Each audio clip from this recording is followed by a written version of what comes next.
Hello বন্ধুরা, আমার YouTube চ্যানেলে সবাইকে স্বাগত। আজকে আমার রেসিপি হচ্ছে শিঙি মাছের ঝোল, কাঁচা কলা, আলু পেঁপে দিয়ে। তো আমি এখন মাছটা কেটে ম্যারিনেট করে নিচ্ছি নুন হলুদ দিয়ে। তো সবাই দেখো কিভাবে রেসিপিটা তৈরি করি। তো আমি কাঁচা কলা, আলু, পেঁপে কেটে রেডি করে নিয়েছি। পাশে একটা কাঁচা লঙ্কা নিয়েছি আর পরিমাণ মতন জিরে আর আদা নিয়েছি।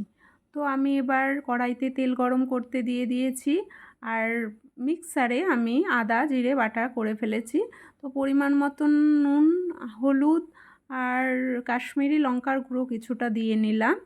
আর সামান্য একটু আমি ফোড়নে দিলাম শুকনো মাছগুলো ভেজে ফেললাম। আমি মাছগুলোকে ভেজে ফেলেছি, হালকাই ভেজে ফেলেছি। এবার আমি কড়াইতে কাঁচা কলাগুলো ছাড়বো।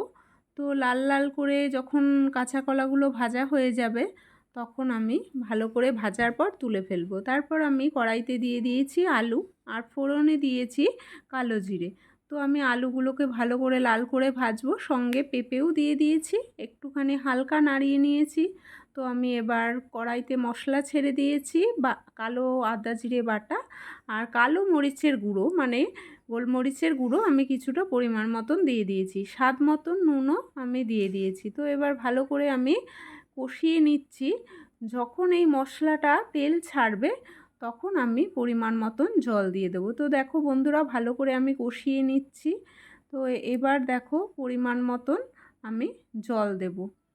কষাতে কষাতে যখন তেলটা ছাড়বে কড়াইয়ে তখনই কিন্তু আমি জলটা দেব। তো কষানো হয়ে গেছে আমার, এবার আমি পরিমাণ মতন জল দিয়ে দিয়েছি। হালকা যখন ঝোলটা ফুটে গেছে তখন আমি এবার কাঁচা কলাগুলো ছেড়ে দিচ্ছি। কাঁচা কলাগুলো যখন হালকা সেদ্ধ হয়ে যাবে তখন এবার আমি মাছগুলো ছেড়ে দিলাম। এবার ভালো মতন 15-20 মিনিট আমি কাঁচা কলাগুলো আর মাছগুলো দিয়ে ভালোভাবে ঝোলটাকে ফুটিয়ে নিলাম।